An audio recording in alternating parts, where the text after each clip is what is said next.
problems. No problemo. I will not hold it against you, my friend. You want to feel good. And if you're feeling bad, don't make other people feel bad. Exactly.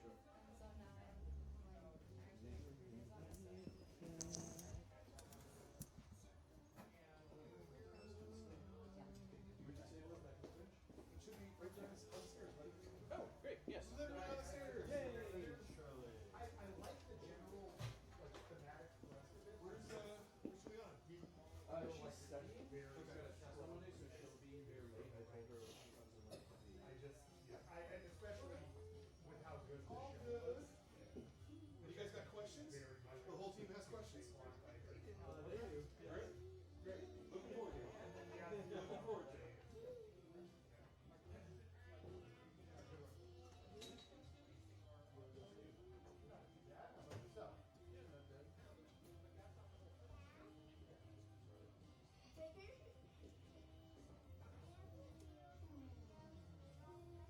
So how much higher do you think, how high do you think the traffic spike was on the Wicked TV for the last 2 hours?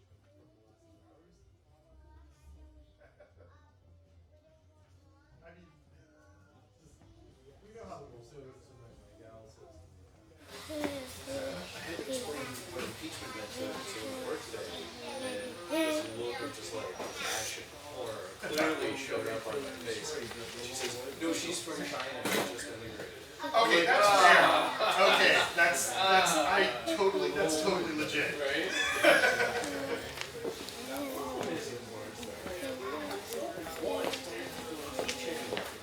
No. You know what I mean? Like this is not good. This is a sign that things have gone bad. And especially since the Senate's in its pocket. So we're basically just a countdown for a constant. And it's so appropriate that it's during a Star Wars week. Yeah. I keep thinking of that line from Palpatine, I am the Senate. It's like, clearly, he is the Senate.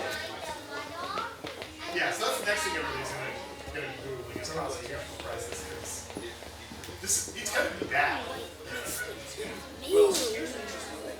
The open well, Massachusetts was Republican. Yes. So Mass is interesting. Right, because it's sort of like we're working class and unions blue. Exactly. Yeah. And so, Mel actually said to the beginning of this week or end of last week that if there was a way to force the Senate to do a secret ballot, there was Democrats and Republicans.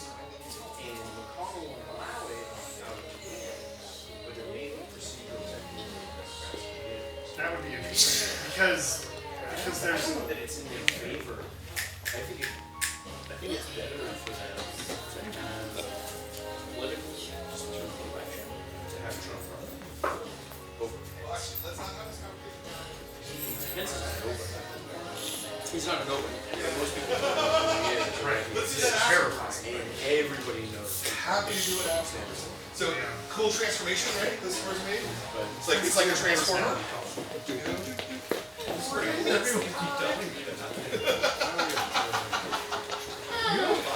All right, so I'll be in the chair with the books. You two get the other ones. One of you will wear the mic, and the other one won't. We all want yours in our hands for this? What is my girlfriend's sorry. Let me see. You want to see that? Make sure it doesn't has too many. They are. Well, Oh, this knows? Really cool. No, I just want to know which was the least amount of GBJ. How's it going? I'm always good. very I'm well. all So, good. congrats on the book. It was excellent. Thank you. The art, you crushed it again. Did you see the drawing? No, so I actually don't work here anymore. I work a couple ways up the street at another comic shop and then at another comic shop. Also, I'm really into comics. Wow, which is it around here? It's in Castro. I fail you out. This one. Thank you, Charles. Like, marketing. Oh, I applied for marketing. It's like in the I main. was already marketing. I was wondering, where did they open? Yeah, how have you been? I've been good. It's been a really nice day. Oh, you want the plane? Is that okay? Yeah, absolutely. I love it. Randomly showed I up. was saving the money with She that. came so. from New York. Oh, She's you've already been got it here. over? All right. Well, It was really great to see you. yeah, take a middle seat and then clip that onto your lapel. Yeah, and Would put you it kill the music too? Oh yeah. Those are okay. Just as long as we're not like too close. You're gonna be using that mic, so you want to be talking to Brian. Do you wanna be wearing jackets during this? I can take it off. I mean, like visually, like for a video. I'm good. Okay. I don't. It's up to you. I don't care what you wear. I was just asking if that's how right you want there. to look. That would actually be perfect. Like. But it should be on this side. Yeah, that's good. You need to switch your clip around. So I'm going to speak into this. Just talking to my chest. Right, but they're gonna vote for that. Why is he leaning in to kiss him every time he talks? That'll do. Yeah, no, you don't have to because there's a room mic right there. Oh. So that'll pick up your voice just fine. Because you're a soft speaker, so Yeah. you should maybe be wearing this. You want to switch? Sure, exactly. He's just gonna do it. Either way, it's all going to be fine, I'm sure. Yeah, yeah.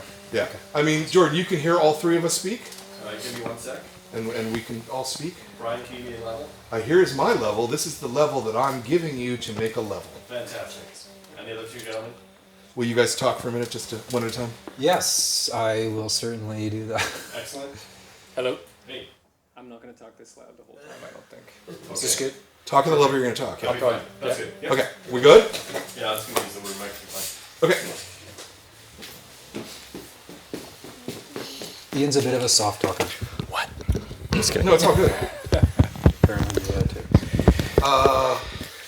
And maybe move the camera back, maybe? I got you. Because I'm probably out of frame since there's three of us. No, I got you. All right. Don't make this about you, Brian. Yeah, no, but I mean, I'm the host, so I've got to be in the frame. That's all. You guys. It's not about me. It's about you guys. But I've got to be in the You guys frame. move over one. You want to scooch this way? We can all. Yeah. Brian, we can all move over this way. Well, you could have leapfrogged. You didn't have to necessarily. There you go. You guys have questions, right? No. Oh, I hope so. Did you like the book? Have you guys read it? Yeah. Yeah, I have. Yeah, no, I know you guys. What was your favorite part? Everybody. Everybody. Okay. They liked Little Bird the best. Okay. Well, if I would love it if you asked a question. So you don't have to. Don't feel pressured or Me anything, too. but I think that would be cool if you guys. There was a younger sister here earlier. She's in the back. She's. I was gonna say, did she go to sleep now? She's in Daddy's arms. And how old are you? How old are you? 7. 7 and no, I'm 8. 8, and I'm gonna be 9 February 2nd. Super cool. Very soon. My son is 7. She's 11. I know. She's like 6 feet tall. No, she's huge though. She's like, yeah, she's really tall. She's the same height as my wife now. Same shoe size. She saw that drawing. Oh, it's right above her dresser in her room. So you guys will, when I say to you That was guys awesome. out in the audience, did you like this book? You're all going to make a lot of noise, right? Yeah. You're all going to make a lot of noise, right? That's a little better. That's a little more like that one, please. Don't make me ask twice. You're not on camera, so it could conceivably be like 100 people. Yes, exactly. If they make enough noise, we could really make people think. If I remember it correctly, it was like 100 people. Yeah, exactly. I don't remember anything. Are you ready, Brian? I'm ready. Awesome. Are you ready? I'm ready. Are you ready? All right, everybody's ready. Right. Is with the thing and good and right. Okay. And in 5, 4, 3. Hello, I'm Brian Hibbs, and welcome to the Comix Experience Graphic Novel of the Month Club for the month of December 2019. It's the last month of the decade. That's crazy. Wow. We're about to go to 2020. You guys, we have some youngers here, and you guys don't understand how weird it is to be in 2020. It's genuinely weird about to be 2020. Weird. Anyway, I'm sorry. Our book this month is the fantastic Little Bird by Ian Van Poelgeest. East. Well, No. Oh my God, Darcy. We could. I've already screwed We could the start whole thing calling up. ourselves. Yeah, we could. I'm sorry about that. Yeah, Darcy Van Poelgeest Yes, sir. and Ian Bertram. Ian's been here before. This is Darcy's first time. And it's weird for you to be here second. Not it's weird for you to be here a second time. It's cool that you're here a second time, but I don't know quite how to do the interview because it's That's all fine. it's all the I don't want to ask you the same questions I asked last time. I don't remember the question. Oh, good. All right. Well, very good. Nobody remembers the answers either. I don't know. This book is really good, and you guys all in the audience really thought this was really good too, right? Yeah, that's what I like to hear. Yeah, they're wow, Yeah. wow. So Thank you. the first question is why comics? Why? Because you're a filmmaker in your real life. Is real life? Is that the way? I think this is my real life. Okay. now. But yeah, my I am a filmmaker. Mhm. Yes, and my history is in making films. Yeah. Why comics? Why films? I don't know. I fell in love with comics first Okay. when I was young. I'm dyslexic, which is always a challenge if you're a writer, or not even. But so I learned to read reading comics, and then there's some things I think a lot of people have this experience where like something happens in their life, especially in your younger years, that like an outside force sort of comes in and draws you closer to the things you love, or and they become like a part of you in a way that like is beyond just something that's interesting to you. And that happened with comics for me, and it was like Justice League and like Justice League International and Grant Morrison's Animal Man and all those things would sort of, they happened at a really... So you're an 80s kid. Yeah, they happened at like late 80s, kind of early 90s, I guess. They got like burned into me in a way that it just became like a part of my DNA. Yeah. And so, but I didn't know how comics were made, like... Were you reading those comics as a kid, or? Yeah, as a kid. Okay. Yeah. Like their age kid? Or? Yeah. Well, maybe a year older, but yeah. Yeah. So, and I'm very visual, so it was very. That was how I. That's how I gravitated towards. What was the? Oh, anyway, and then I didn't know. Comics? Yeah. Why comics? Yeah. That's why comics. It's my favorite I guess. question, actually. It's Yeah. the greatest question. I'm sorry, I'm giving you the longest No, answer. give me in the the long world. story. No, I like we like the long. But anyway, then I just so I'm just anything visual, comics, film. It was easier for me to understand how films were made than comics. Really? Yeah, because there was no behind the scene. You didn't see on TV like how comics are made. Sure. Whereas and so I could see how films are made, and I didn't know anyone who made films. But or even like little films take 20 people to make them. Oh no, it's Right? incredibly complicated. Right? Yeah. So- but I could envision the path. Yeah. Whereas comics, it was just kind of like they're just like these magical things that appear. Okay. They were just it was like magic. Okay. And so then but then I grew up and I was like, oh, I can make comics. Yeah. And where were you? So you obviously must have gone into a comic shop to be buying Animal Man and things like that, right? Because those weren't on the newsstand, as I recall. No, Yeah. No, I lived in comic shops Okay. as a kid. That's how I spent all my time. How close were you to one? Well, I was a bus ride away from Okay. several. We had Okay. to, I had to go to the other side of town or cross a couple of bridges. Right, And, right. there was this place called the Blanket Store, which wasn't called the Blanket Store, but it's what I called it, and anyone I knew, because it had a dirty, filthy quilt that hung in the window. Okay. They didn't have curtains. It was just and it was just a warehouse of thousands of long boxes. Wow. The guy was like, he was horrible. He was like excruciatingly painful. He hated kids, I think. Fucking hated kids. But anyways, that's where I would go on the weekend, and I would just dig for things. And, In Canada. In Canada, yeah, we had comics in Canada. No, I know that there are comics in Canada. No, I was just like, I'm trying to picture this warehouse in Canada. Yeah. Like, I'm just trying to picture Yeah, that. it was in New Westminster. Not that anyone's gonna know where that is, but it was. Yeah, there you go. It's like, you know, all the good stuff was there, right? The drugs, the comics, the prostitutes. It was all there. Yeah. Okay. Interesting. I was too young to appreciate some of those other things. Yeah. Why comics? This is probably one you asked me. No. In fact, it was, because it's always the first question, always, and we're gonna someone is gonna play them back and like go. Oh. I hope I contradict myself.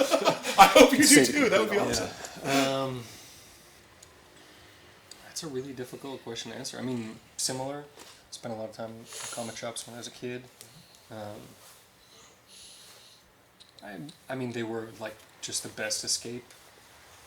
Things made sense through the worlds that they built, and then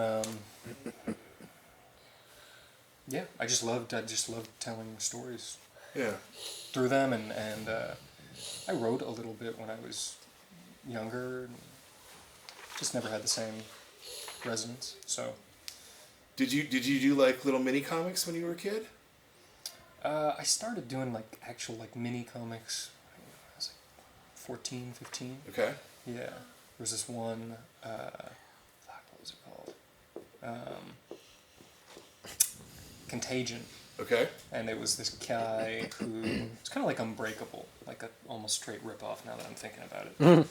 It was this guy who basically,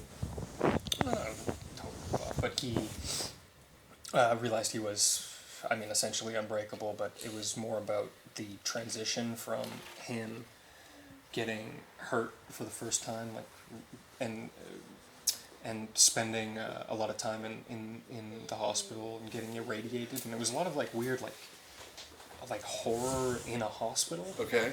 And a lot of, now I'm thinking about it, the story was awful. Like there was nothing really to it, but it was a lot of like. You're 14. Don't beat yourself down. Yeah. He like, sorry, it's like there's 2 children, and I don't want to be a little too. Yeah, they signed off on the waiver. It's okay. Yeah. Like if we explode into tentacles, you'll be fine, right? It's okay. Cool. Yeah, I mean, a guy like tearing his own skin off and like very. And I think I just enjoyed drawing that stuff, and then found a story to kind of fit what I wanted to draw. Yeah. Anyway, Good. roundabout. But Formal training? yeah, I went to SVA Okay. for cartooning. Yep. Actually, it was great. I had Klaus Janson as a professor. It was amazing. And Phil Jimenez was also just awesome. Nick Bertozzi was great, and Those are all 3 very different artists with 3 very different styles. and they were all great, really great teachers. Yeah, like like surprisingly patient. Yeah. So yeah, they were great. You have a very distinct style. Thanks. And, well, I don't know that it's a thanks. I mean, I think that's just, it's a very distinct style that's you, that if I saw a drawing, I would know that it was your drawing, I think.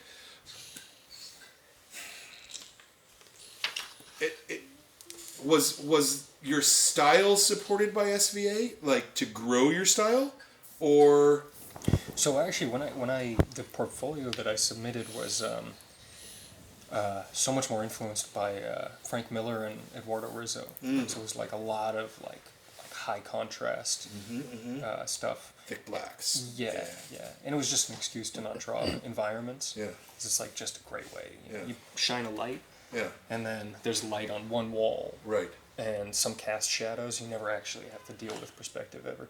And then I found Mobius the first year of college. I forget who introduced me to him. But just became a devotee. Yeah. And now, I mean, we talked about this, but I haven't really looked at Any other comics? I've been trying to avoid any like subconscious influences from other artists and trying to figure out exactly what I'm going for, but through my own like Jungian approach to like what lies beneath and all that. Yeah, I would have a hard time seeing someone deflecting you though at this point. Deflecting? Yeah, like if you saw someone's art and went, that guy's really good. I can't see it I mean changing more like, or moving you from where your particular style is. I mean more like okay, so here's a great example. Trav Moore. His work is incredible. He just did Silver Surfer Black. Yep. And I think it's like it's like when Mobius did Airtight Garage. It's next level work. Right? Yep. And I got to see his pages, and they were really inspiring. But he's also doing a completely different type of work. Right. So that is great because it's like I love being like looking at someone's work and being like, oh, you motherfucker. Yeah. In the best, in the best way. Yeah. He has a lot of the same fine line that you do, and a And lot of the obsessive, super rendering obsessive, but it's also, his is very open and very big, and yours is very, not narrow, that's the wrong way to put it, but very, like, tight. Yeah, very tight. That's a good word, yeah. And he also loves dealing with, like, big, distorted shapes, but just, sort of like more empty space, like you said. But his stuff is great to look at. Yeah. I think if I looked at, who's a good example? Maybe James Herron. Right. Like his work is also incredible, and I could see that stuff slipping into my work subconsciously. Right. And I don't want to do that, if that makes sense. Okay. Yeah. Okay. I like that. I mean, I like the parody of it. Thanks. I don't know that it makes sense, but I like the parody of it. Do you have? Well, tell me your training. Like, did you go to school to? I went to film school. I took screenwriting. Once I realized that screenwriters had to give their scripts to someone else, I started. I took some directing stuff, and then that was basically my career up until a couple of years ago was directing full time, mostly advertising, and some films, and yeah. Tell me about directing advertising, because I don't think I've ever had an opportunity to interview someone who does that. Yeah. It's probably the least interesting thing to interview, but I just sort of wonder, is there any creative outlet in it's that? actually in the thing with commercials or advertising is that you generally have healthy budgets as opposed to making independent films, which I've also done. There's no story to be had. Yeah. Or if there is, they're in the smallest moments possible. Right. Right? So it's like the story is she bites the cereal and she loves it. You know, you're like, I never saw that coming. That's amazing. But it forces you to sort of like analyze those those small beats that we take for granted in storytelling in like a new way, and it's really about aesthetic. What I always say, like the blessing and the curse of doing advertising work is that I became aesthetically obsessed to the point where like the film work that I looking back at it now, it feels a little stagnant because it's really just like beautiful, but like it's not maybe flowing the way I wanted it to. Right. Anyways, so yeah, it's just really about making things look great, which I like, but it was always about the story and writing for me, and so doing Little Bird, which I was doing while I was directing advertising, writing it was like my release. It's like I would do like a 14-hour day on set, and then I would go back to my office and I would write a scene, and I could describe things the way that I see them visually, but then I got to pass them off to Ian, who would like, take that and either make it better or change it, So let's back 3 steps up. Where did the idea for Little Bird come from? What was your motivation when you faced the blank page? I'm assuming that, and maybe I'm assuming incorrectly, that you started gestating the story before you had spoken to Ian? Yeah. Yep. Okay, so you have a blank void. Where does it come from? That's such a hard question. Of course it is. Yeah, no, thank you. That's why I asked it. It's really just, for me, I know how this sounds. It's like, I feel like the story exists, and I'm just trying to access it. I know that's been said before. I actually but it's true, truly believe that. And it's obviously, it exists because it forms out of all these experiences in your life that you are either aware of or not aware of. Sure. And you're just trying to get there. So I don't So what was the first piece of it that you had? Do you remember? Was it an image of Little Bird herself? Was it something Well, what about I knew, the world? what I knew to start, and you can jump in or whatever. But what I knew to start is that there was this a young girl in a before advertising, I'd done documentary work, and I'd worked with a lot of the First Nations peoples in Canada, and sat across from them for hundreds of hours, hearing about the damage of residential schools and all these other things. It changed me as a person. It changed the way I saw the world. It,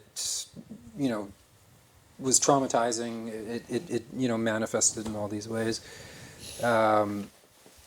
And so I wanted to project into the future that, what if things don't get better? What if they only get worse? Right. And Obama was the president, so it wasn't there was this evil thing, but I was but the pendulum swings, and it's how angry is America going to be that there's the first black president? Let me just ask this question. I'm sorry, this is a complete sidebar. But it's okay, I'm sidebarring all over the place. But as a Canadian, are you thinking about your life and your future in terms of the American president? I mean, Yeah. Yeah? Okay. Yeah, I think so. Yeah. I mean, I think it's, naive not to, maybe. Okay. I mean, it's not a facetious question. I'm American. I don't think of things that... it's odd. I don't think of my future in terms Well, I mean, it's America's America, right? It's a really powerful country, and we're right next to it. Yeah. And, we definitely have our own things. You burnt down the White House, though. I mean, you kicked our ass in war. We did burn that mother... Yeah, we burned that mother down. Yeah. I'm just saying. I mean, if I wouldn't worry about it. Oops, something fell. But anyways, these were all congesting and sort of... but the one just in terms of... That sort of informed maybe the world or the greater story, but really, the story piece I knew was that there's this young girl, and that her mother leads this resistance, and their grandfather is locked away in this prison, and he becomes the great white hope to end the war. Okay. But not, or at least that's the thing that can't work, right? That's the story, is that the great white hope actually will not show up for you. Okay. So what's next? Okay. So that was sort of right. That was sort of the first conversations probably I had with you were about that. Yeah. Type of, yeah. And at this point, did you know anything about the shape of it or what it was? What were you thinking? Maybe, oh, this could be a movie, or were you no, this is comics? Yeah, no, I was pretty sure it was comics. Comics, okay. Yeah, I think for a short time I entertained the idea, because I'd been making short films, and they'd been touring festivals, and they'd won some awards, and there was some momentum there. So I kind of tried to squeeze it in. It's oh, maybe it's a short film, and I had a meeting with my producer, and just told him the basic, and he's like, "You're out of your fucking mind." It's that takes a lot of way more money, especially Canada. It's there's no money to make films, but right.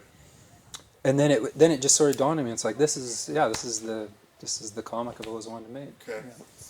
Did you guys know each other at this point? No. You How reached did you out to even me, meet? DeviantArt. Okay. I had DeviantArt. he reached out to me and Okay. started talking. Just out of the blue. Out of the blue. Yep. It was a total cold call. Yeah, like 6 years ago. Yeah. Okay. And the story was awesome, and the idea of the collaboration was very cool because he was so open to just whatever, not whatever I wanted to do, but like really like wanted it to be like a true collaboration, Like if I was like, oh, I'd love if we did this. It's like, oh, that's great, but what if we did this? Just had the right. Kind of felt like a band. Yep. Like, Jamming. yeah. Were you just out of SVA at that point? Where were Yeah. you in your life? Yeah, that was a really dark time. Yeah, no, I was just at a SVA. I just got back from Florida. I was there in Gainesville for 6 months. It's an awful place. I'm sorry. Yeah. It's fire. It's bad. It's really bad. I mean, there was a great guy down there named Tom Hart, who's also a cartoonist, and he has a school down there. And he was, and I got to use their school essentially as a studio, so he was amazing. But yeah, just trying to, I don't know, just lost and trying to figure out what I was going to do in the world. Was there anything out of SVA, like job placement or anything like that, or? I mean, I was lucky because last year of SVA I got a job doing Bowery Boys, so that was my income. One of the reasons I moved to Florida because it was so cheap. Yeah, yeah. So I could, do that. But that it was I think it was really difficult on a lot of people. I mean, it was great, but they didn't really have a lot of specific job placement. But it's comics. It's like you don't need to go to school to do it. And Sure. how are you gonna? There's not like a direct road to Sure. getting your work out there. Sure. Anyway, Yeah, so- I mean, one of the things I always worry about, and I've mentioned this from time to time during these shows, is that we have at least 3 different schools graduating 10 students a year at least, who may or may not have any kind of a potential for a job at the end of that, right? It's Yeah. there's not a clear path as to what you do, and a lot of the things that we ask these young students to do are. You went directly into a graphic novel, which it seems like a huge amount of work without necessarily a clear payoff, Yeah.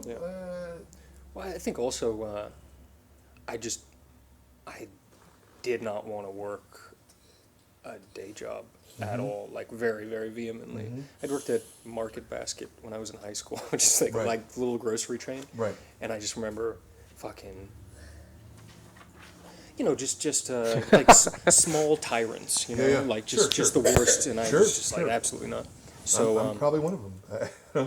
I don't know. Good to me, Darcy. No, that's cool. I wondered, are you, and I, do like Marvel and DC send people out to scout the schools or anything like that? I'm just trying to They're- picture what this is. They're good. Like they don't want anything to do with you unless it's like a young editor who is like trying to bring people in, or someone who is really like Joey Cavalieri was amazing, and he liked the idea of taking chances on people. Who else? Katie Kubert was great. But no, they're good. They have. There's so many comic books, so many Sure. people for them to choose from, and Sure. it's a corporate structure, so they want to be able to put out books that actually make them money, and the idea of taking chances is always. Yeah, they're in the risk management business. for sure. Yeah. For sure. Hell, I am as a retailer. Yeah. I mean, honestly, Well, for sure. Yeah, I mean, that's yeah. what it is. I'm trying to decide between Yeah. product A and product B and how Yeah. many I should bring in. It's risk management. It all is. Totally. The funny thing, though, is the most exciting stuff that happens in comics is when you throw off the doors to risks, Right. and you know. What about the first time? Like, what about when you saw the previews for Little Bird? Were you? Oh yeah, hesitant, no. or- I think this was the image. I think. Yeah, yeah. Right. This is the cover to #1, more or less. Right. And I saw that and I was like, whatever that is, I want it. I don't, cool. There you go. Fuck yeah, this works. There's something about this. Right. didn't know anything about you, had no idea who you were, Yeah, you know, no but idea. and yet we're like, let's take advantage. Now, we had the advantage that it was a returnable book from Image, right? Yeah. Image made that a returnable book. And I think that maybe Little Bird launched that program. I believe that's correct, yeah. And it was Excuse the me. kind of book that I'm like, yes, let's take a chance on this. Let's order, I think we ordered 80, 90 copies, way more than we Yeah. order normally. And we sold pretty much every copy. Yeah. Because the book was good. And our staff, you know, I mean, Nathan was telling you earlier, Yeah. you know, he was hand selling it to every single person, right? Yeah. Like that's the connection Well, that the direct market store makes, right? Is that hand selling, that moving it directly into someone's brain. Eric you know? Stevenson, the publisher at Image, he's such a smart guy. Yep. He's just the guy is. There's just a recent interview with. Once a year, he kind of does a state of the industry interview, and it's always just like Yeah, it was great. you learn so much from that. Yep. But he, because when we initially pitched it to Image, I had staked so much on this, Yeah. in a sense that I was worried, Yeah. you know, and I, you know, because a lot of times you'll send in like 7 pages. That's like kind of a standard pitch, 6, 7, Yeah. maybe 8 pages, and I was like, we're doing the whole issue, and because I just knew that it's like if he had enough of the story, he wouldn't be able to turn us away, kind of thing. Sure. And it worked. So And let's talk about how you Yeah. got to that point, because Sure. like writing that pitch is not an easy thing, and you're dealing with a guy on DeviantArt that you guys don't know each other yet. I mean, it's emails, right? But We actually Yeah. met for the first time at New York Comic Con. Like this year, we just Really? met. Well, Wow. actually, 2 months ago, we just met for the first wow, time. that's super cool. I don't. super cool. I don't leave home very often. Sure. And It was strange. It Yeah. was cool. Super weird. yeah, very weird. Yeah. So how did Still you? kinda weird. How did you get No. to that point? You had this kernel of an idea. Yeah. You saw his work and it attracted you. You thought, Yeah, I mean, I was looking through DeviantArt, and as soon as I saw Ian's, actually, it was Ed Brisson who said, you know, you should look at this guy's work, and he showed me Ian's. Yeah, and he's a writer at Marvel now. He's doing X books, and as soon as I saw it, I was like, yes, that's the one. And, Okay. yeah, and then that was it. and so Yeah. what did you pitch to him? What was the thing that you pitched to him? I sent you probably the first 15 pages, 16 pages of what became the first chapter of Little Bird, right? Full script? Yep. Okay. Yeah. I mean, I think I told you the story over the phone, and then you're like, you were like hesitant, or cautious, I should say, Yeah. from some random dude from Canada just calling you up and saying, as I would be. So you're like, yeah, maybe you could send me a script or something. I was like, yeah, and then, and you liked it. Had you But, written the script at that point, or did you write it in response to him going, send me a Oh script? no, I'd written it. You had written it, okay. Yeah. So you had written it without any idea who might be illustrating it? Yeah. 15 pages. Half the first issue, Yeah. basically. Yeah. And then I rewrote it. Once Ian was Yeah, on board, I sure. rewrote Sure, it. obviously, yeah. I mean, probably 100 times, but Yeah. yeah. Yeah. Because very much I write for Ian. And like more so as Little Bird went on. Now we're doing our next book, Precious Metal. Yeah. And now I really feel like I understand, like, well, as much as anyone can understand, but like, you know, you learn a lot, right? Sure, like, of course. Because if Ian doesn't, this thing is, if I send Ian a script, and he'll, like, you know, I'll send the scripts. They're long. And Ian will like do like scene 1 through 8, and then not 9, and then 8 through 12 or whatever. And I see the pages coming in, and I'm like, he hates scene 8. He hates scene 8. It was funny. I didn't even realize Because, it. And then the letter. but it's totally true. Or did you point it out, or the letter? No, I pointed it out. Yeah. I think. No, I was just explaining it to Addie. Yeah. But It's funny. It's and then very I'll call him transparent. up and I'll be like, "What's up with this scene?" And he's like, "What? Nothing." I'm like, "Come on, man. You're not. Why aren't you drawing?" Oh well, it is. You know, I did find it a little. You know.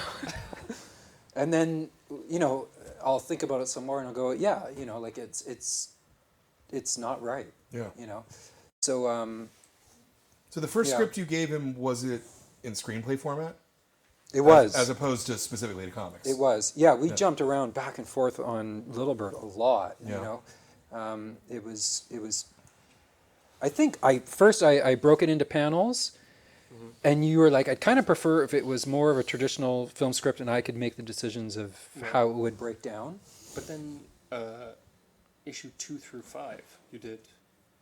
I did. Panel I did all breakdowns. Yeah. The first one, the first chapter was us learning how to work together. Yeah, of course. So, because, you know, so then I stopped doing panel breakdowns, but then it didn't.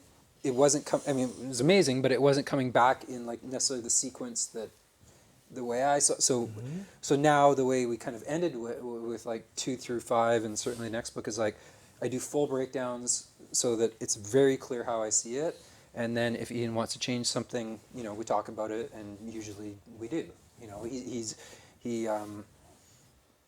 you know, he knows if something isn't.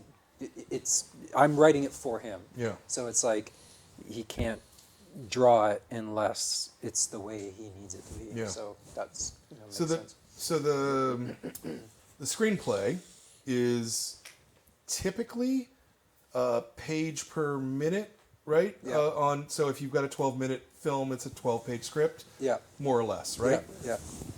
Comics don't have that rhythm in any way, shape, or form, right? No, they don't. And so the unit that you're looking at is the page. Yeah. Was that a hard transition for you to make, to go from one way of thinking about a page to a different way? And then the follow-up question to that would be, and how much of an influence was Ian in that process? Yeah, Well- Darcy, how much of an influence was that? I mean, huge. It wasn't that hard. Okay. I mean, and it's more just my directing and editorial experiences that, like, I see things in shots, Sure. and so But I- a comic has a unit Yeah. of a page can have so much information on it. right, Right? And you're actually, I mean, one of the things I really admire about this book is how dense some of the pages are. Yeah. That there's a really good density to here. Yeah. An issue takes, a chapter takes a significant amount of time to read, not Yeah. like a lot of the contemporary comics that are there. right. So No, that was all Darcy. I mean, we had a Okay. few conversations about this. I mean, specifically about the density. Yeah. Because I always tend to want to pace things a little long, a little more room in between things. Yeah. And I mean, we had a bunch of conversations about like trusting the reader. Yeah. And I was like, I think we need to walk people through it a little Yeah, more. my tendency is to like cram story in. Kids are Are you asleep? That's a little boring.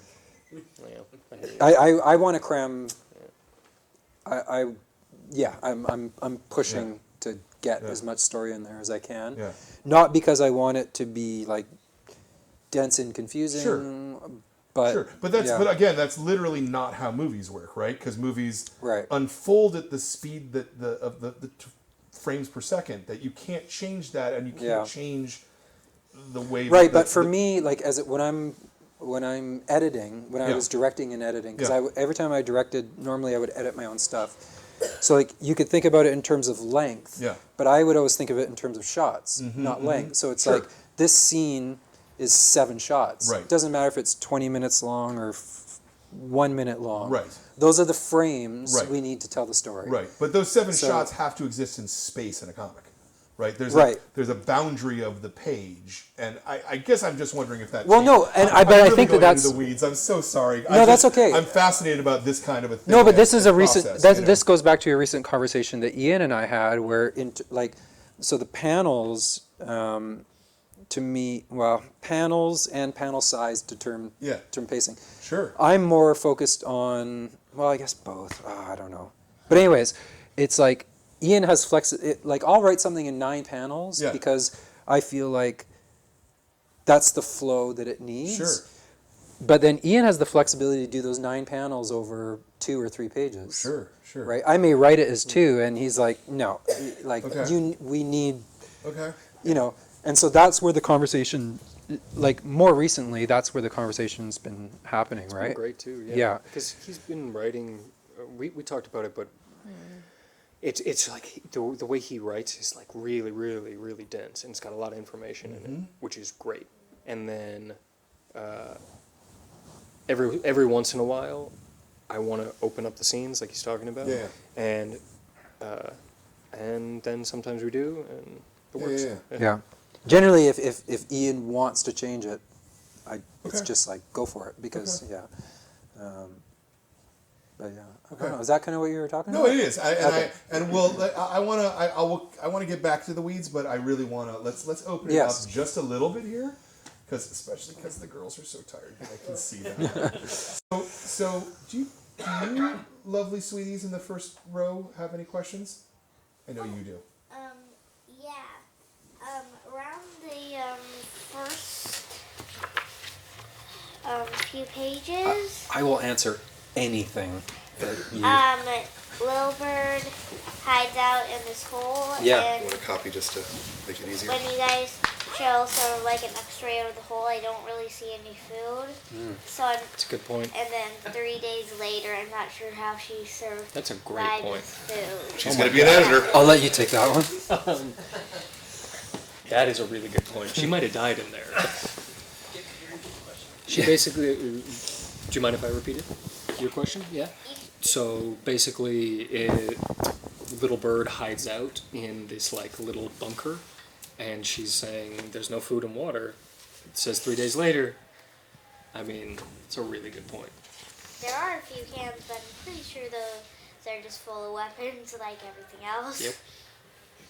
Yeah. Oh my god. Thank Yeah. you. I'm gonna. Good You know call. what? I'm gonna think about that because. I mean, she has stuff, and so I think we made an assumption that like she's got some sustenance in there, but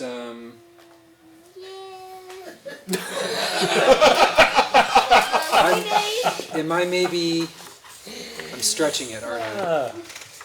But can someone survive for 3 days with no food? No water though. Where's the water? They would be starving. I drew it. Where's the So, water?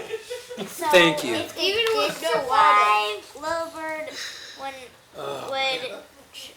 probably try to find the first food source she could instead Darcy? of going off to fight. That's a great point. So the question I'd ask you, Hammy, is when she comes out of the Do I just bunker. hand this microphone to you if I want? No. I just want to say this Can we though. see When food? she comes See out food? of the Yeah. bunker, she doesn't look like she's robust and like she's been eating and healthy, right? She's kind of creeping out and she's like looking for what's going on and she's It's also trying to see risky. the deal, right? Yeah.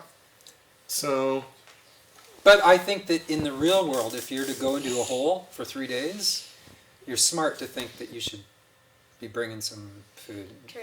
Yeah. There is food in there.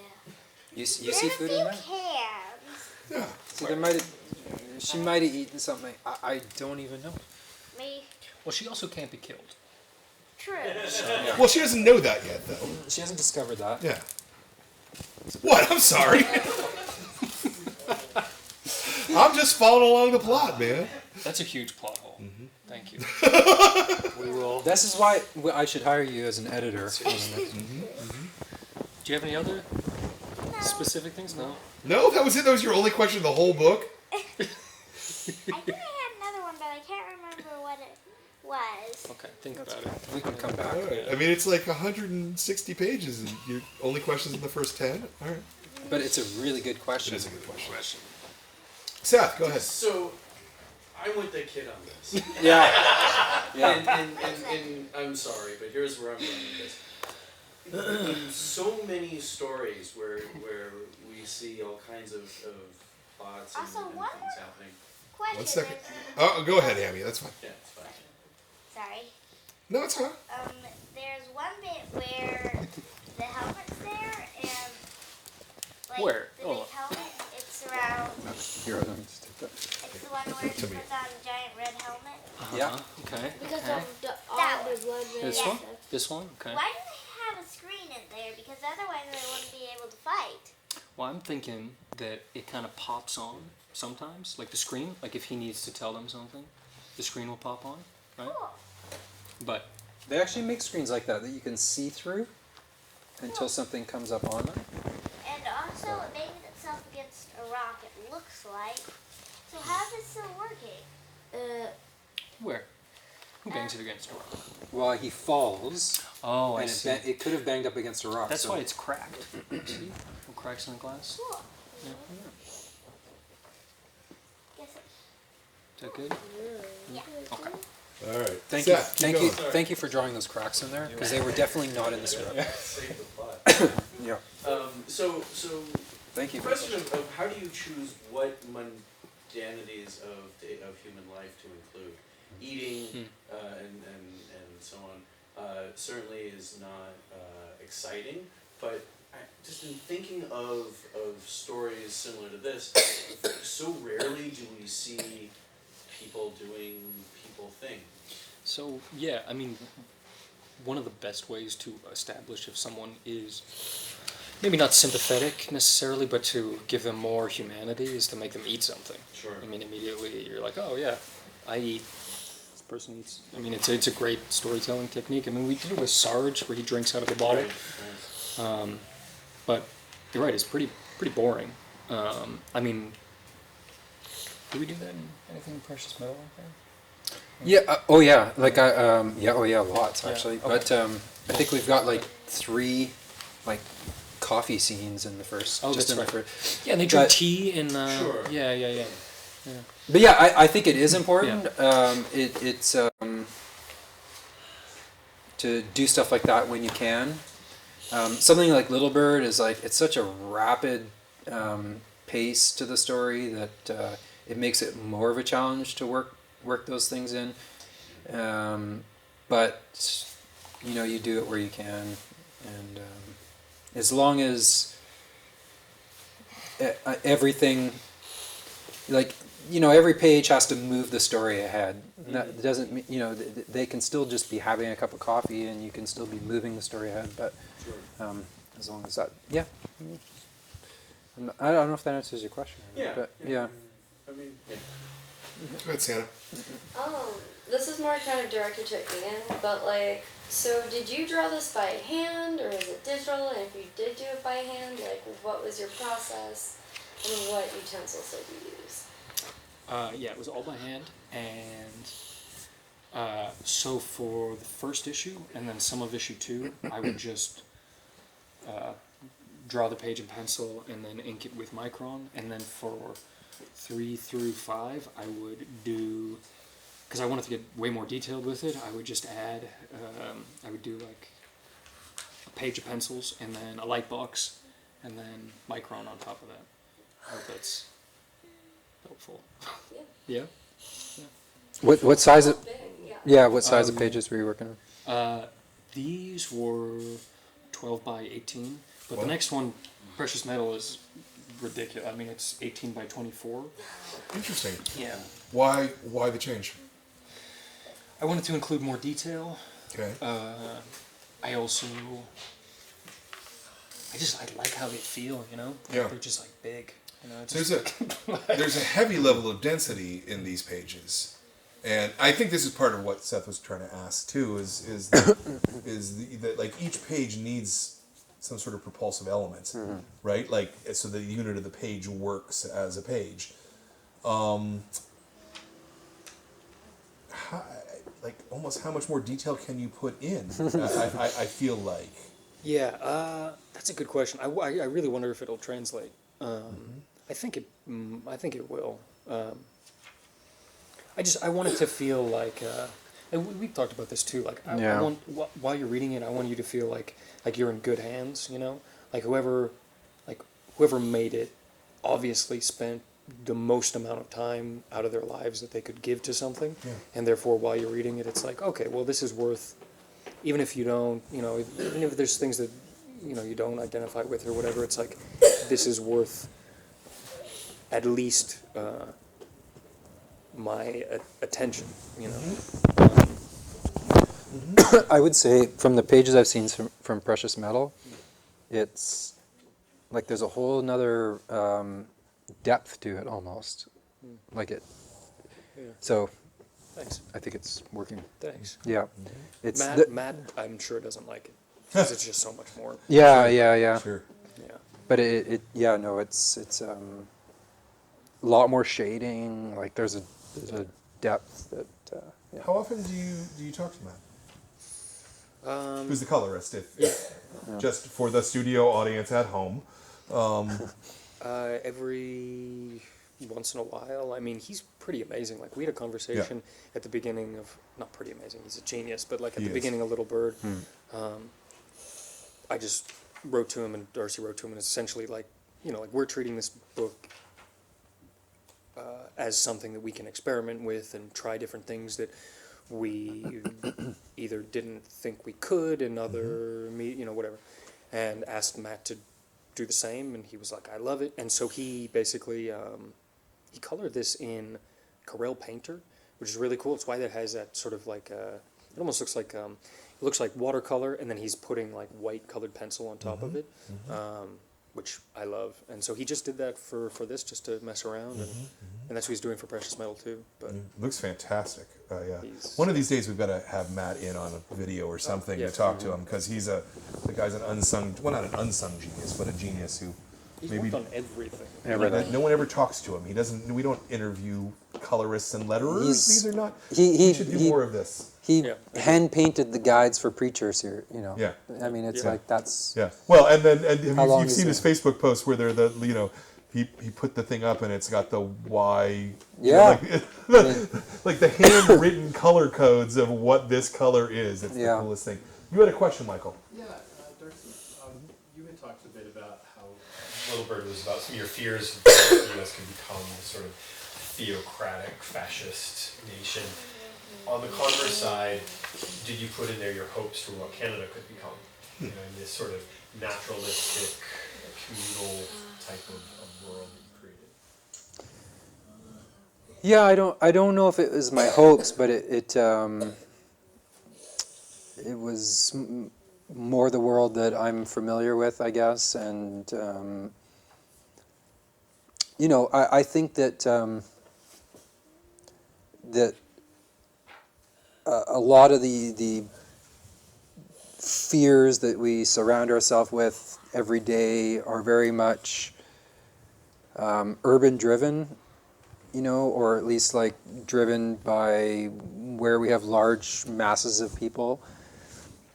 If you go out into, I like to hike, and I spend a lot of time outdoors, and you go to small towns and places like that, and like, you know, it's not like they don't have the internet and they know exactly what's going on, but it's impacted at like a slower, in a different way, you know. They're not as tapped into the constant dread that we are at all times in a lot of ways, and in this case it was like, that's just how I imagine it happening, you know, that if there is a, you know, if there was a theocratic empire taking over North America, it would happen in the cities first, and then it would work because it would be through government, you know. And that was one thing I wanted to make clear in Little Bird, which I feel like maybe gets missed, but like the Canadian government's totally corrupt too. It's not just America comes in. It's corruption through government, because there's the Northern Guard, which are those guys with the crosses and with the Canadian flag without the maple leaf. But so really, it's like it just gets compressed into the Rocky Mountains, where it's just a difficult place for people to go, and they sort of start again, you know, and they start making their own clothes. They start hunting. They, you know, all these things that by that point would be almost forgotten arts, you know. Yeah, it's interesting because I'd almost say that it's the opposite in America, right? If the theocracy comes here, I think it's going to come from rural places rather than well, I think the that cities, I think right? some of the ideas come from rural places. I don't know that the rampant growth and institutionalization Right. that you see here would happen until it hits urban areas. Because as much as right wing as a lot of rural places Right. are, there's still very much like but that's your fence line and this is mine. Sure. And I'm not gonna, that's your business, what you do. It's like, I'm my business, you're your business. They don't tend to, Okay. there's a little more like freedom and. Sure. I I think that corruption, when it hits dense areas, becomes something Okay. more, happens quicker. Okay. Yeah. Yeah, also, to what you were saying, people who live out in the middle of nowhere don't really need much, right? We rely on not only the people around us, Yeah. all the time, even if it's just to not kill us, right? Sure. And then all of the Say that's still infrastructures that we true of have. people in the city, though. No, that's what I'm saying. Oh, okay. No, Right. in the cities we rely on that. You're relying on other people more. Yeah. Okay. Yeah. Yeah. I would agree with that. Yeah. Even if it's just Yeah. them not doing awful things to you, Right, right? right, And right, right. then the more permissible awful things become, they'll affect areas where there's the most people, because it's Yeah. harder to do that out in the middle of nowhere Yeah, yeah. to people. Yeah. So Hammy. With the sort of part where Little Bird hides in In the hole? the drone thing, Okay. how does she fit in there, and also how does she breathe? Because see. if you look on the third panel, Mm-hmm. there's not really any holes, even though there appears to be holes over there. that's a good point. I was kind of thinking that maybe she held her breath, or there's like a little air getting in through the top of the thing. Maybe. What do you think? Or maybe through the hole. Good. Wait, no. That's pretty cool. Maybe both. Back there was Also, how big does she box. fit in there? She's small. She's tiny. She's pretty little. Yeah. Sorry, I call little one. Yeah, but you also know those big robots who had those can shoot and way. You like those drone things, or were they kind of scary? What did you think? A little. But in the last 2 pages, at first she's like still Little Bird, Mm-hmm. and then Oh yes. she turns all big. Yes. That's a good. Yes. good Go ahead. question. I had a question that kind of relates. So Yeah. one thing that we really enjoyed while we were reading it is like it starts out with Little Bird's text like on notebook pages ripped up, and then the mom's text is like in red outlines. And as the story goes on, Little Bird's text starts to shift to the red outlines. Was that the letter or you guys or? Was it in the script? Yeah, yeah. We talked a lot about, Ian and I talked a lot about it in terms of what's happening on the page. Aditya Bidikar, who's the letterer, and I had a lot of conversations about how we start to, in more subtle ways, bring in the idea of, a lot of the story is about becoming your parents and against sometimes your own wishes. You become the person that you don't intend to be. I won't say too much more about it than that right now. But yeah, that's what. Yeah. Yeah, the lettering is spectacular in this book. Yeah. I just have to say, it's. Yeah, he's amazing. And Addie's like, He's the best. he's the best. Yeah, he's the best. He's been. Yeah, and the Several subtlety of- of it too. It's like I don't know. There's people who are. Yeah, I really, really, really like the lettering. This seems Eisner-worthy lettering to me. He did I- one specific thing in this where agree. there's a boom sound effect. Yeah. Here, let me find it. Yeah. That was pretty. So this was all him, and it was just perfect. So I'd drawn the whole panel, and then he just Yeah. So Like, yeah, it's amazing. so took let the me panel turn out that and to create. Yeah. just amazing. and so it becomes the panel becomes the lettering. Yeah.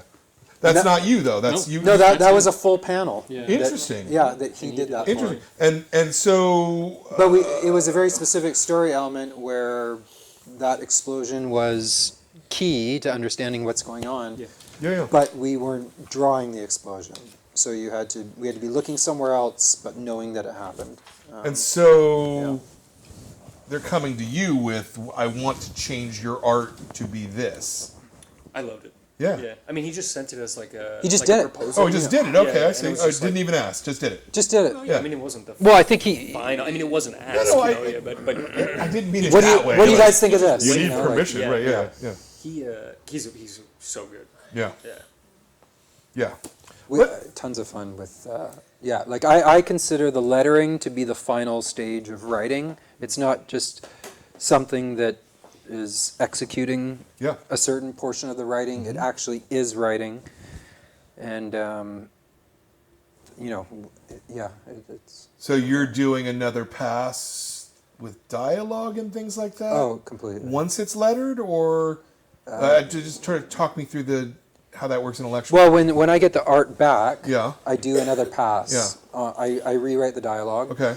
which is usually stripping it down. Okay. Because once the art is done, the performance exists, and I understand that part. Yeah. yeah. So then I send it to Aditya, and then when he sends it back to me, I'll usually do another pass Interesting. after that. Yeah. Okay. So. Which is a more like textured thing, you know. So you're effectively doing a second lettering pass theoretically. Yep. Yeah. Full book or just panels of the book? Yeah. But probably The whole full book. yeah. Okay. And no one's complaining about that. Well, yeah. I mean, yeah. I mean, I like that. people have quit and then come back. Have No, they? Yeah. I won't. Not me. Let's just say I'm kidding. No. Addy. No, I don't want. Addy is just like. No, he's the most supportive. He like the rest of us just wants what's best for the book. Yeah. Yeah. And so he doesn't care. Yeah. And if he does a revision, I pay him for the revision. It's Yeah. not like, you know. So yeah. I wasn't trying to No. suggest anything shady. No, there. no, was no. just- I didn't I'm think you were. Just I'm just being curious clear about it. how the mechanism works. Yeah, you yeah. know, like hours Yeah. in the day, right? The you know. like for me, and we were talking about this earlier. It's like just there's like a when it comes to the captions and the dialogue, they have to make sense within themselves, Sure, of within course. the panel. Yeah. But then I'm also looking for a specific rhythm Mm-hmm. through the scene, or through the chapter, or through Mm-hmm. the book, and so when I get it back from him and I read it, if it doesn't feel like a song or like a dance Yes. as I read through it, then it's like there's something not right, and that's when I Yeah. would send it back and we would work through how to do that. Yeah. And how is this process different than editing a film? Right. I keep going back to this metaphor Yeah, just because it's not. To me, it's not. Okay, it's not. at You all. don't think of them even related. Yeah. They're different. They're different muscles that you're using. No. It's completely the same. Sorry. Oh, they are, I mean, okay. they're not different. They're not different. Okay. No, Okay. not to me. Okay. Like logistically, everything is different, but creatively, they're exactly the same. Okay. Yeah. But I mean, logistically, they are. oh yeah. Yeah, Yeah. They okay. couldn't be more different. Yeah. But like the rhythm that I'm talking about, looking for in like a scene with the captions or whatever, is exactly the same Yeah. rhythm I'd be listening for I'm with you. in there. You got a last question, darlings? Bye, girls. Any last questions? All right. Thank you for coming. Thank you for coming so much. Oh, they'll get out. So, Yeah. all right. Does anybody have any other questions? Maybe that's. Yeah, you guys want to Yeah. you have any more questions on? Because I have some questions. Oh, Charles, please. How did changing your page size impact your schedule? That's a good question. It's really rough. Yeah. I mean, yeah. I'm doing maybe, if I'm really, if it's going fast, like 2 pages a week. Wow. What were you doing before? 3, 2, 3. That's for precious metal. You're doing 2 pages a week. Yeah. Yeah. 1.5, 2. Yeah. How viable is that as a economic process? So that's all Felix comic art. So Okay. he sells my pages. Selling the original art makes it work. Okay. Yeah, he's Okay. amazing. So So if you, for example, if you went all digital, you couldn't make a living. Yeah, I also Yeah? don't want to go digital, but yes, absolutely. Yeah, Right. no. Okay, I'm just asking the question. I mean, he gets me a bunch of commissions, which are amazing. I mean, those were the only reason why I could take on Little Bird, because it was. I mean, Darcy was paying me, and then we got an advance from Gwinnett, but the pace that I was working was so slow that with his commissions I was able to finish Okay. it. So I'm hoping that the money that I have lasts me long enough so that we finish Precious Metal without me having to resort to other things. Yeah. And so you're fronting him the money on this? Is that what I'm hearing there? Yeah, I mean, we have something worked out. Yeah. Okay. I'm just, No, it's I'm okay. super curious about how yeah. page rates work on a creator-owned book, especially through Image, right? Because they don't pay. I mean, generally- they don't pay an upfront. Yeah. Here you're getting $40 No, a page. to I mean, create generally this. speaking, the writer is paying the team. Fundamentally Yeah. paying the team. And then the chunk of, it's an advance essentially that you'll then get paid back through sales, Right. provided you have the sales to pay Sure. it back. Well, with so Little Bird we did, so that's was great. but that's my Yeah. question. But that is not always you the case. didn't walk into this circumstance thinking, oh well, it's a hit for sure. Well, maybe you did because you've got a great partner. No, I mean, I had, total faith in. I knew how great Ian's work was, but you don't know if anyone's gonna, buy it, Sure. or connect with it. I mean, I think Image warned me. They said, look, like the first book sales, even if they're really good, the second issue sales will drop to half, because that's the nature of the industry. It has nothing to do with the work you guys are doing or whatever, and then it will usually just keep going down from there. Because trades and hardcovers they Sure. affect the market that Yep. way, and it totally makes sense. And so first issue, like I was like, You can say numbers. It's it okay. was It's like not gonna it was kill like anybody. 16,000 issues or something. They That's didn't they didn't know what to do. 16,000. Yeah, but it sold out in the first day. Right. Right? So then they printed the second print, and then the third print, and Yeah. then the fourth print, and it kept selling out. And so Are we were these like 5,000 print run? I don't of remember each- exactly, okay. honestly, I don't. Okay. Well, no, it was definitely higher than that. I mean, by the Okay. last one, I think it was maybe 5,000 Okay. or something like that. And then, So how many copies of the first issue do you think are out there? I don't know, what do you think? 30,000? Probably. Yeah, Okay. or more kind Okay. of thing. And then, but then And the your break second- even's 10-ish? What, Is that right? break even on what? Well, on just out-of-pocket expenses. And Oh, paying I him don't and know. paying them, and how do you not know? You're supposed to know this. Yeah, no, I don't know. Huh. All right. That is complicated math, because Sure, there was of an course. advance from a French publisher. And, Oh, okay. Yeah, all right. it was, All right. All right. but no, I lost track. Oh, but by I'm sorry. then, I really ask questions like that, and I no, really that's shouldn't. okay. And then, but then the second issue sold almost as much, Yeah. and then that's when we knew that we had maybe done So something. you didn't get that 50% drop. In No. other words, is what you're saying. And then that the third book issue, built. sales went up from Yep. issue 2. That's really rare. Yep. Yep. and so we're like, You have something. okay, Yep. I think people like it. Yep. Like that was sort Yep. of, that was the moment in my mind where I sort of realized that Yeah. people liked it. Yeah. People do like it. Yeah. I think so. Yeah. So, knowing that you're profitable and knowing, because it's creator-owned work, you've got to be profitable on your own terms. And I think that, I certainly think that there's any number of writers who've gone into bed doing this kind of a book who've ended up losing their shirts at the end of the day, Yeah. But you've got something here that's actually going to work. Does that change the way you approach the shape of the future issues? Do you know what I mean? Like, because in a lot of cases, maybe I only have 5 issues to tell this story, and that's that. Versus, oh, well, now maybe we've got 20, maybe we've got 50. Yeah? No? I don't think Or it's not? changed anything really. Okay. Yeah. All right. I mean, for Little Bird, we had a very specific story in mind. Yep. And for Precious Metal, we have a very specific story in mind. Is Precious Metal in the same universe? It is, yeah. It's a connecting story, and it takes place 35 years before the events of Little Bird. Okay. And you can read it. If you've never read Little Bird, you can read it on its own, and you'll enjoy it. If you've read Little Bird, there's all kinds of little things in there. I get super excited about that stuff.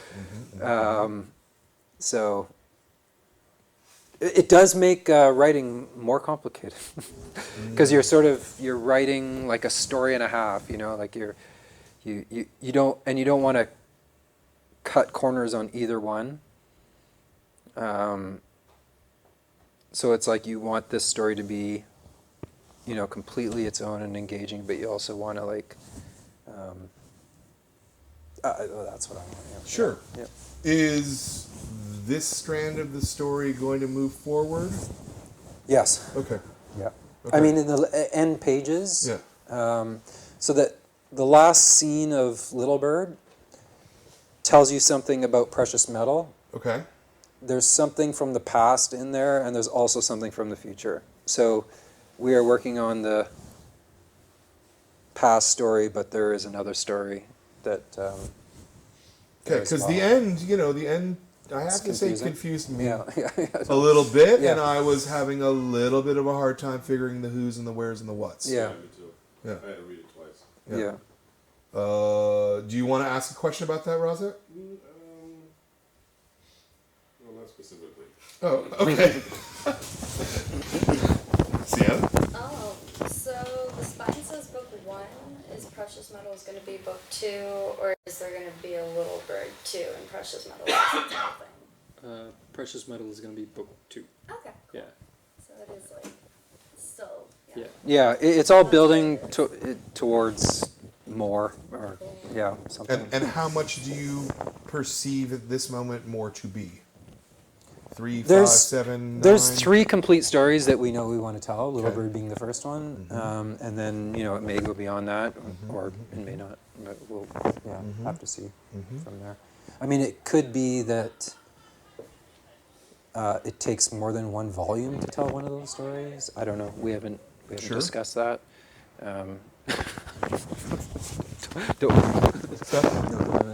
But yeah. You had? Yeah, I just want to make sure they were done. Oh yeah. So I want to get back to something you said at the beginning of the interview, which I thought was really interesting about sort of what inspired, at least in part, the story and your interviews with First Nations people. I mean, we're often taught and told, write what you know.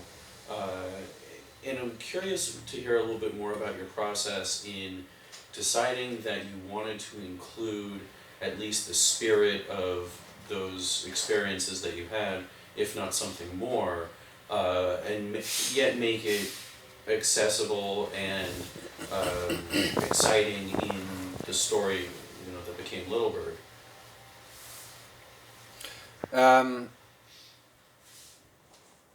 Yeah, I mean, it wasn't. I think I was just inspired by what I'd learned. I had no intention of telling that story or trying to tell that story on their behalf. That's not really my place. But Yeah, because these are kind of white people too, right? well, there's a lot of white people in it. Yeah. And she's mixed ethnicity. She's not all one thing or another. But the thing we talked a lot about this, but it became in the world we live in, or when I see people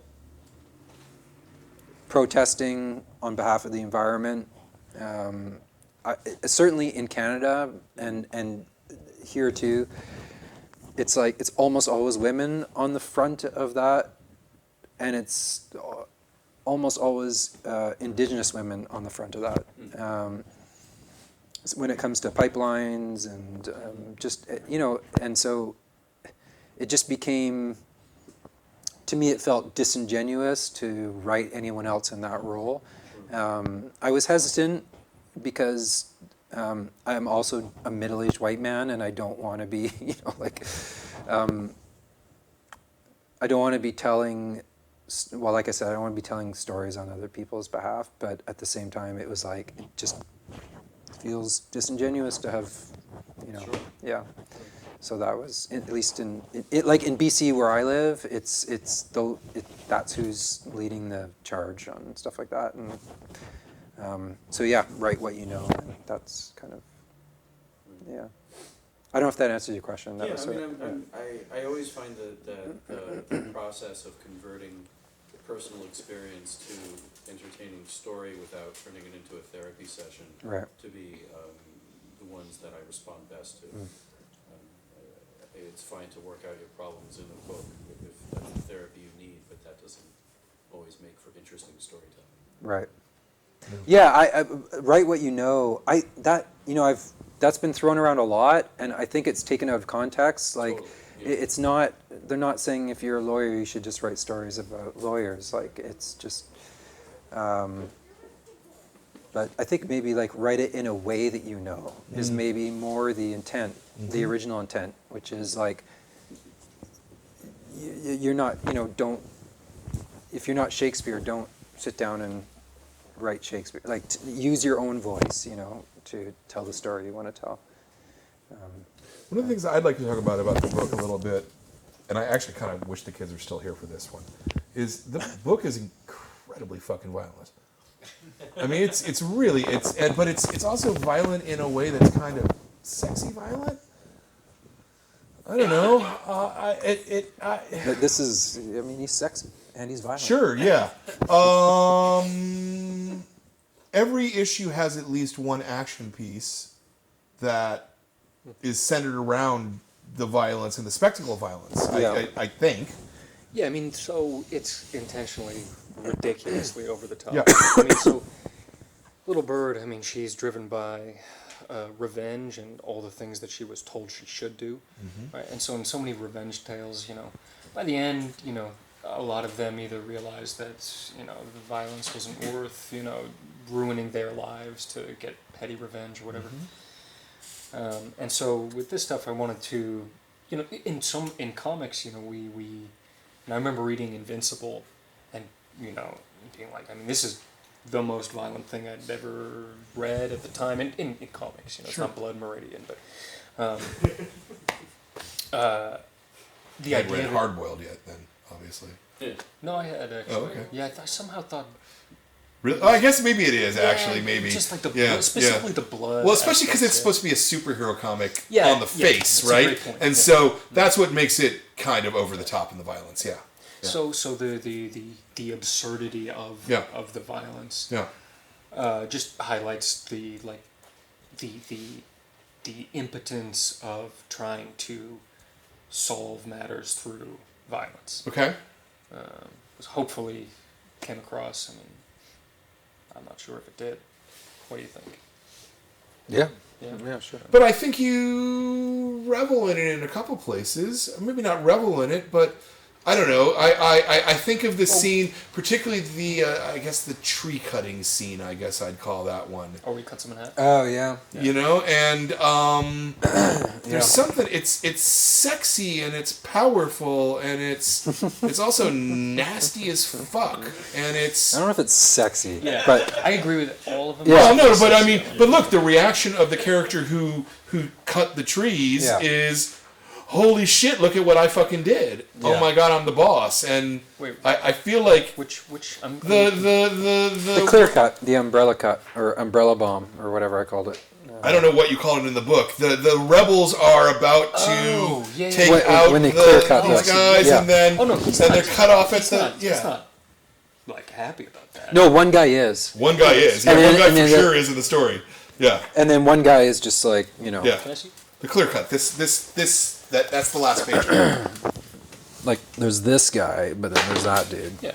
You get the switch. Yeah. Wait, so are you asking if I think that this is sexy? No. I'm saying I feel there's a sexiness in it that is through the it's exciting and it's Well, I mean, sudden and I don't know. That's a sexy thing, is it not? Am I wrong on that? Okay. Sex and death, Yeah, violence, sure, right. and, I mean, Yeah. you see something horrible, and then it's like, Yeah. yeah. And it's horrible. I mean, it's really horrible.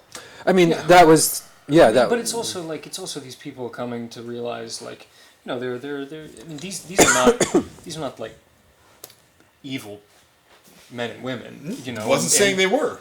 No. Yeah. Yeah. And they're just given this weapon that's, you know, that they aren't really sure what, you know. I mean, they have the idea of what it's going to do, and then to just see, I mean, it's like modern warfare. I mean, it's just these horrific things, and, you know, you're given a drone and you fly to, you know, Sure. down a chimney, you Sure. know, and all these the violence versus the removal of that person from the actual aspect of committing it. Sure. Right? Yeah, there's a lot of stuff in here that is over the top in that way, whether it's that scene, whether it's little bird doing the flip and putting two daggers in someone's eyes. I mean, there's like every issue. I think we made a commitment that when we were gonna do violence, we were gonna really fucking do it, and not mess around, you know. And to me, those are It's funny. emotional punctuations, you know. Like they always sort of happen in a rhythm of you come out of something to that, you know, that there's like an unexpected violence is like so unexpected, like in life, and so I think life, for sure, yeah, you know, like you're walking down the street and it's like you're talking to your friend when now the guy gets a ball across what the fuck, just, you know, it's always, you know, like I don't know, like in movies it's just like violence is just like a, you know, or whatever, it's like a theme, it's just like an ongoing whatever, but like in life it's just all happens so suddenly, and I think that's what, I mean, for me that's what we were attempting to do, and then to just like make it that much more horrific when we could, and not turn the camera the other way or something. Yeah. But it always came, I think, unexpectedly. Okay. You know, that's how violence, that's my main thing. Okay. I don't know, saying that. Okay. So I guess my question, if I actually had a question. Do you have a question? Because Brian? sometimes I just babble. But it feels to me like each issue has at least one set piece where violence is not the reason for it, but the drive of that scene. Does that seem fair? That's not a criticism. No, That's I think like it's once, a commentary. I think like once. Yeah, I mean it's about war, and I think once in a book, like to be honest, the other thing is like I don't. I'm not big on writing action. I don't. I tend to. It's like the one thing I tend to like not do. I actually would not have guessed that. I know from this work. No, I know. And that's not a criticism in any way. No, it's you seem like you're very comfortable with it. No, I in terms of choreography, too. Yeah. Well, I mean, Ian, he choreographs all that, but Ian has like. You've had to remind me at times, like, we probably should, you know, whatever, like, need more action in this. Yeah. Okay. Because I could do like coffee dates. I could just write like coffee dates all day long. But on the backdrop of like dystopian war and all that shit. And we went back and forth about that scene with little bird getting stomped out At the end. Yeah. Because Darcy had written it, and I was like, this is super fucking violent. I don't know how I feel about this. You know, like, this is, you know, like a girl, you know, this is really brutal. And then we talked about it, and then he was like, okay, well, let's, you know, we'll think about it. And then I thought about it, and I forget exactly when it changed, but I was like, nah, we got to do it this way. And you were talking about it, but it's the idea of, you know, she commits wanton violence, and at a certain point catches up. Sure. Well, so does the axe. So does, I don't remember the mom's name off the top of my head. Tattoo. Tattoo. Yeah. Tantu. Tantu. Yeah. Yeah. Yeah, so it's like I tend to at least not. I'm inclined to not write long action sequences, but when one happens, it's usually immediate and violent, Yeah. and then kind of over. Okay. And also just like I like seeing Ian draw those things. Yeah. You know, like Well- like a dude cut in half. Yeah. like Yeah. like Yeah. that's a really exciting thing to write when you know that Ian's going to draw Right. it. Right. Like you see the anatomy on the inside. Yeah. Like that's pretty compelling stuff. I mean, that's all this. I love drawing viscera and Yeah. all that. Yeah. And tentacles. And Tentacles, You love yeah. tentacles. Oh yeah. Yeah. Oh yeah. I mean, they're like the through line between all the House of Penance, this, my sketchbooks, Yeah. my paintings. It's like this, like undercurrent. You know, I've mentioned this before, maybe in the last interview, Yeah. but like, you know, this sort of like this connective tissue that is the subconscious of all of the characters in, Yeah. in the works. Yeah. What about, so what's the visual, I mean, the little bird character visually is very unique and interesting. I was wondering what the influences were there, what you looked at to come Oh, up. definitely Princess Mononoke. Yeah, I mean, just it's one of my favorite films. And it's almost a straight up homage to her. Yeah. Though it's interesting that there's a heaviness to Little Bird that there isn't in Miyazaki. Like Little Bird feels on Solid? solid and on the ground. Yeah. You know. When I think of Miyazaki, I think of Flight. That's what I think of. Yeah, like a you lot know? of light touches, everything kind of, yeah. Yeah. Yeah, no, I mean, I don't think I intentionally made her solid like Yeah. that. Maybe it's just the way I draw. Yeah. I'm not sure. Yeah. Yeah, you're right. There is like a weight to it. Yeah, there's a weight to it, Interesting. yeah. I hadn't thought of that before. But I remember the first time we discussed the character design, where I had the goggles and the beak in mind, and you didn't like it. You didn't like the idea, or at least, you didn't like it because I think the way I described it was very cartoony. Like she's got goggles and like a beak mask, and then you went away, and then you called me up and you were like, "Oh no, I got it," and then you sent it to me. But and the I don't remember. Yeah. 6 years ago. yeah, and it was, but that was, you know, and the feathers in the hair and stuff like all that was stuff. I was just like, oh my god, this is amazing. Yeah, she's fun to draw. Yeah. We have a new character in this next book that I was joking with Darcy. He's just made up of these like tiny, almost like individual cells, just covered in. I mean, he's just a mass of the most hyper detailed. I showed you some of it. Yeah. It's gonna be so bad to draw. Yeah.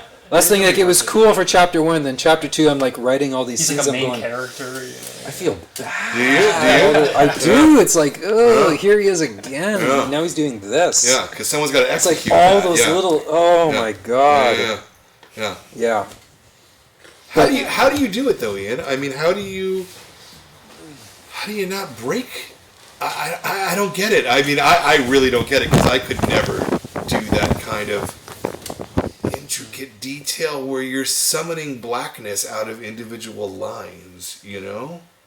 I mean, if I'm honest, I mean, it's the only thing I'm good at. Okay. And then also, I mean, I just, it's not like I'm living like a great life, you know. I guess the best way to put it is, it's obsessive and it's a lot of time spent Yeah. at a drawing table. And you don't usually do that unless there's something missing that you're trying to find through obsession of one kind or another. So Do you think you're finding it? I don't know. I'll let you know. Okay. Yeah. All right. If I find peace, All right. I'll let you know. Are you not at peace? Are you? I'm relatively at peace, relatively. But I'm 52, and I've tried to build my life to get myself to that. Yeah. And all of the things that make me not at peace have nothing to do with me. They have to do with what other people are doing. My strife is all like Marvel and DC fucking suck. You know, I'm just speaking as a comic book retailer, right? Yeah. My piece is not lack of internal, like, I don't know. I mean, people are different. No, they are. Different, Yeah. I like that. That sounds like a good life. Yeah. I tried to build it that way. You had a question. Yeah, when you started talking about your idea for Little Bird, you talked about thinking originally it might be a film, and now we've talked about how much success the book has had, and like the cinematic violence in it, which seems like it would translate really well. Right. Have you thought about going in that direction again? And if you do go that direction, would it be possible as a director and editor to let somebody else do that, or would you have to be the one to do it? Well, I don't feel like I'd need to be the one to do it. We've had lots of interest. Nothing has happened yet, but there's interest out there in making it a film. I think that I think people get really. We've had some studios stuff get really excited, but it is a little bit weird. Like it's maybe just a little bit weird for people to. I think it's also the specific evil, or Yeah. initial specific evil is the Christian church. I mean, no one's going to touch that. Yeah, that's been a big. I mean, yeah, we could have made it It's like been a stumbling Star block. Wars, like it's a bunch of people dressed in black and they're bad. But that was because the. they're bad. Yeah, exactly. Not that there's anything wrong with it. No. But that was the intention, right? It's like what. Here's a story that I think you tell stories that you don't think other people will tell. That's the point. And so I definitely felt like the goal for us is to make something that hasn't been made, or to make something that someone else won't make. And but then that also becomes true of remaking. We've done our version. I'd be fine with it being on screen, but I don't know who's going to do You that. would keep that as a hard, no budge line that would have to be the villain in the cinematic version as well. Like, because I can see with them trying to spin that. Like, you look at who's got all the money, the Disney side who's spending all the money. Oh, our rated R comic book movies, okay. But you just spin it with this being the bad guy instead of that, and like. I don't know that we would be hardlined about it, but I don't think it would work otherwise. I think that is the story, and so. I'd be pretty. Yeah, it's just like if you're going to change that, then just there's lots of dystopians out there. Go find them,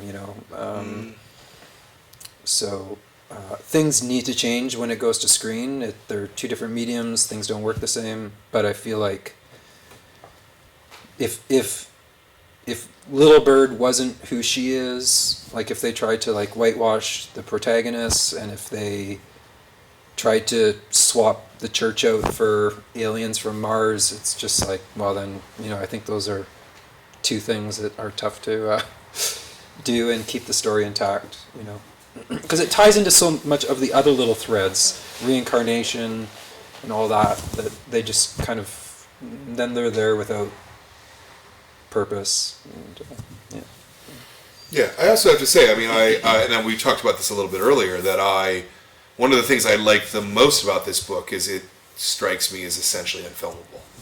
Like, as this, you couldn't make it, this could only be in comics, and that's part of the strength of it. Can I ask what parts? Or what... Just, so the kineticness of each page, I don't think would translate into a narrative that is not comics, right? Like the pacing? Like a director like Michael Bay will try to put lots of cuts and angles and turning the camera in weird ways, and it kind of works, but this is a thing that works as a comic, I think, very specifically because of the language of comics and the pacing of a comic page, and the counter narrative, and how dialogue is working to enforce the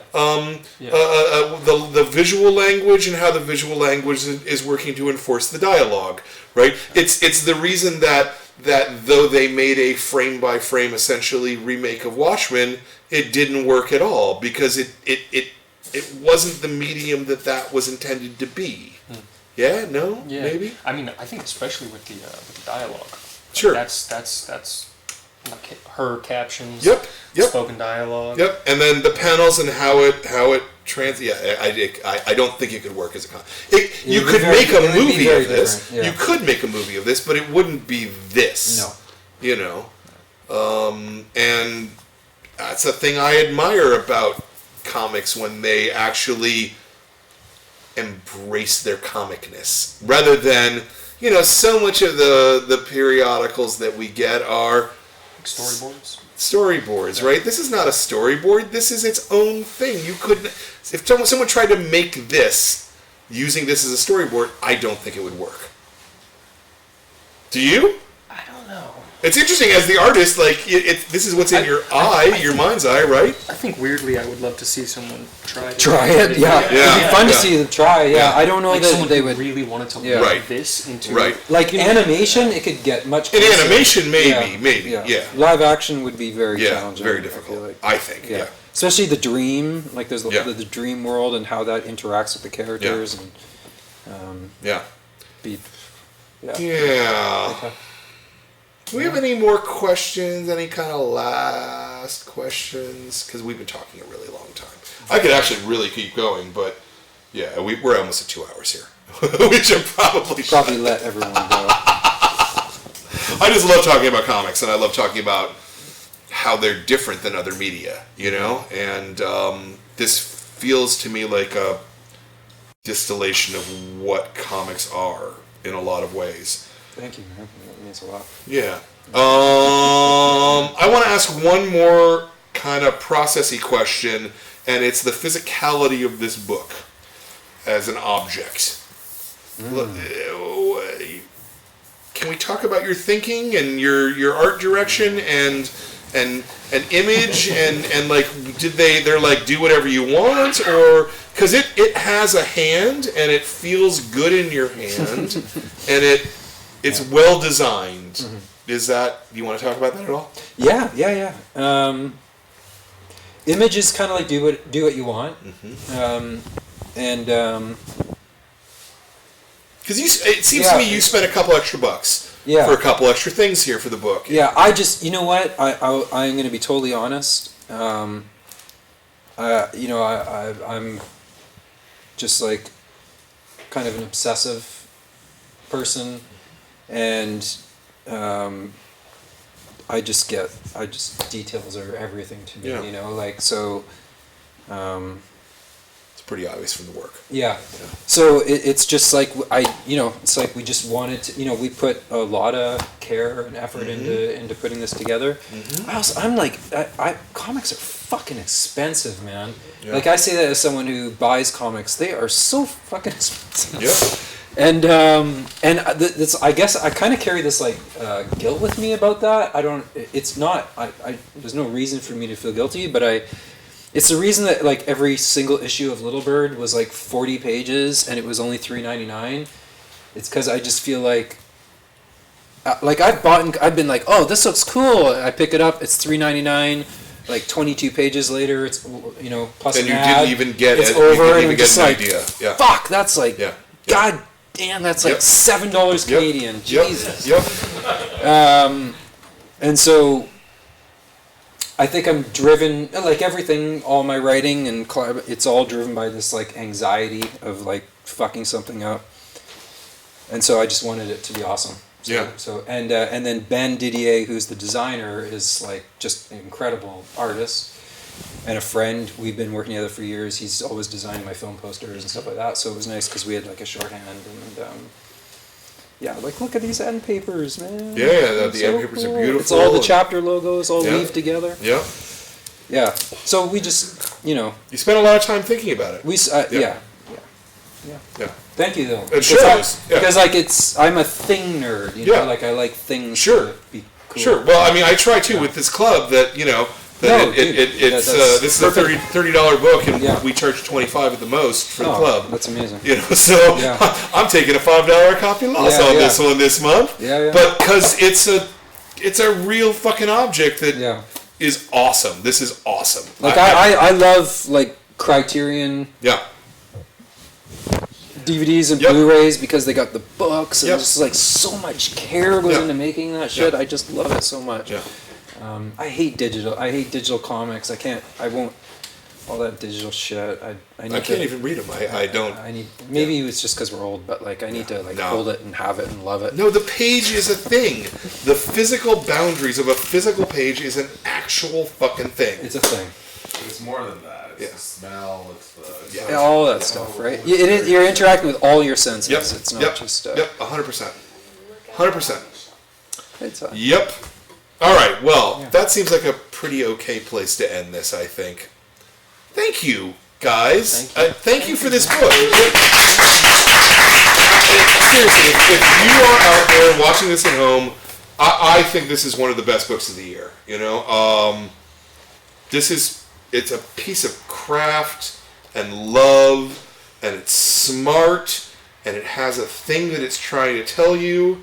And it's beautiful, and it has P on a page. Because that's the page I opened to. I love this book in every way, and I want you to buy it. So go and buy it. Next month's book is it's a totally different book. Wonder Twins. Woo! Wonder Twins Powers Activate by Mark Russell and Stephen Byrne. It's not a completely different book, and we're going to talk to, Mark Russell's going to be here in person, on January 19th, and I think that's going to be I think we're going to have a good time with that conversation, because that guy seems like he's going to tell me a lot of good jokes. That's what it seems like. But our book this month was Little Bird, Darcy Van Poelgeest. Yeah, thank you.